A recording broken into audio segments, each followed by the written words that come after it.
नमस्कार बंधुरा रिमिर बांगाली रान्नाघरे आपनादेर सबाइके स्वागत। आज आमी आपनादेर संगे शेयर करब दई भेंडी बा ढेड़सेर रेसिपि।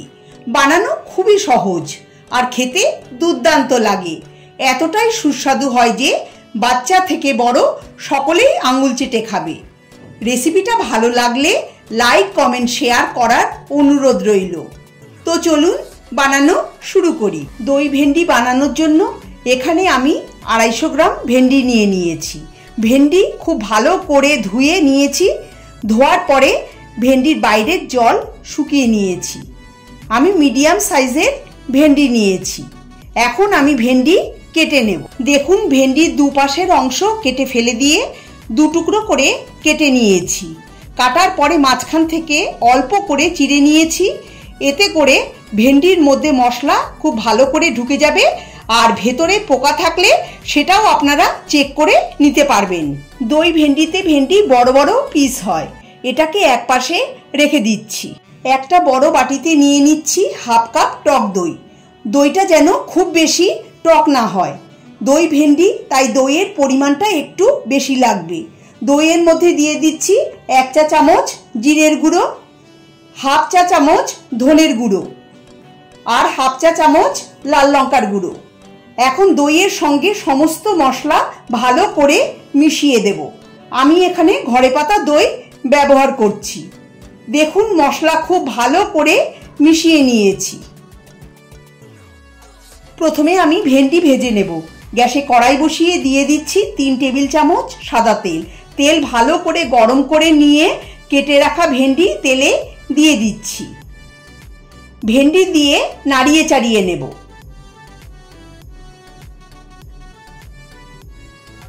দিয়ে দেব সামান্য পরিমাণে হলুদ গুঁড়ো। ভেন্ডি ভাজার সময় অল্প হলুদ দিয়ে ভাজলে ভাজার পরে ভেন্ডির কালার খুব সুন্দর থাকে, কালো হয় না। এখন 4-5 মিনিট সময় ধরে মিডিয়াম ফ্লেমে ভেন্ডি ভালো করে ভেজে নেব।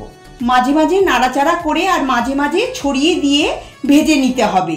আমার চ্যানেলে আরও অনেক সুস্বাদু ভেন্ডির রেসিপির লিঙ্ক আমি ডেসক্রিপশন বক্সে শেয়ার করে দিচ্ছি, আপনারা চাইলে চেক করে নিতে পারেন। আমার চ্যানেলে নতুন বন্ধু হয়ে থাকলে চ্যানেলটাকে সাবস্ক্রাইব করে নেওয়ার অনুরোধ রইল, পাশে থাকা বেল আইকনটা সমেত। 4 মিনিট পরে দেখুন ভেন্ডির কালার পাল্টাতে শুরু করেছে। তুলে একটা প্লেটে রেখে দিচ্ছি। দেখুন দেখতে কতটা সুন্দর হয়েছে। এরকম করেই ভেজে নিতে হবে। এখন রান্নাটা করার জন্য কড়াইতে আরো 2 টেবিল চামচ তেল দিয়ে দিচ্ছি। তেল গরম হলে দিয়ে দিচ্ছি হাফ চা চামচ গোটা জিরে।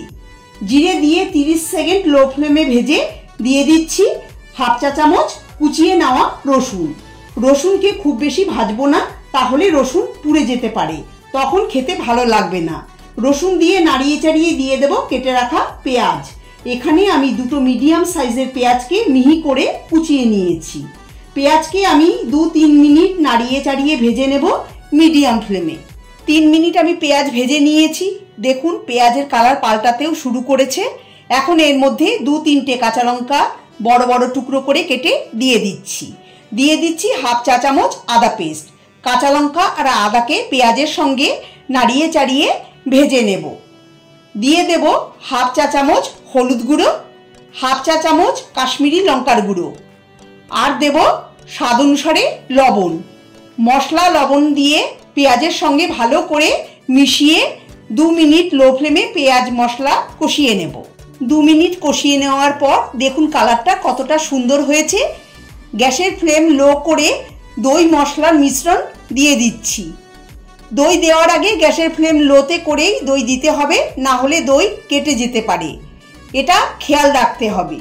দই দিয়ে লো ফ্লেমে 30-40 সেকেন্ড অনবরত নাড়াচাড়া করে মিশিয়ে যেতে হবে।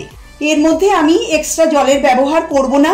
প্রায় 40 সেকেন্ড মিশিয়ে যাওয়ার পর বাটিতে দই লেগেছিল, সামান্য জল মিশিয়ে এর মধ্যে দিয়ে দিচ্ছি।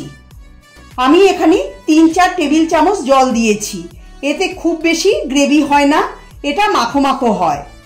দিয়ে দেব হাফ চা চামচ চিনি। দই দিয়েছি তাই টেস্টটা ব্যালেন্স করার জন্য সামান্য চিনি দিচ্ছি। আপনারা চিনি পছন্দ না করলে নাও দিতে পারেন। ভালো করে মিশিয়ে দিয়ে দেব ভেজে রাখা ভেন্ডি। ভেন্ডি দিয়ে দইয়ের সঙ্গে ভালো করে মিশিয়ে দেব। এই দই ভেন্ডি আপনারা রুটি পরোটার সঙ্গে বানিয়ে খেয়ে দেখুন, দারুণ লাগবে, মুখে লেগে থাকবে এর স্বাদ। বাড়িতে অতিথি এলে এটা আপনারা বানিয়ে খাওয়াতে পারেন, সবাই প্রশংসা করবে। দিয়ে দিলাম হাফ চা চামচ গরম মশলার গুঁড়ো। গরম মশলা দিয়ে মিশিয়ে লো ফ্লেমে ঢাকা দিয়ে 3-4 মিনিট রান্না করে নেব। 4 মিনিট পরে ঢাকা খুলে নেব। একটু নাড়িয়ে চাড়িয়ে মিশিয়ে নিচ্ছি। দেখুন দেখতে কতটা সুন্দর হয়েছে, আর খেতেও দারুণ হয়। একদম তৈরি দই ভেন্ডি। গ্যাস বন্ধ করে সার্ভ করে নিচ্ছি। সহজেই তৈরি হয়ে গেল আমার আজকের এই টেস্টি দই ভেন্ডির রেসিপি। রেসিপিটা ভালো লাগলে লাইক করবেন, শেয়ার করবেন সকল বন্ধুদের সাথে। আমার চ্যানেলে নতুন বন্ধু হয়ে থাকলে চ্যানেলটাকে সাবস্ক্রাইব করার অনুরোধ রইল। সবাই ভালো থাকবেন, সুস্থ থাকবেন। ধন্যবাদ।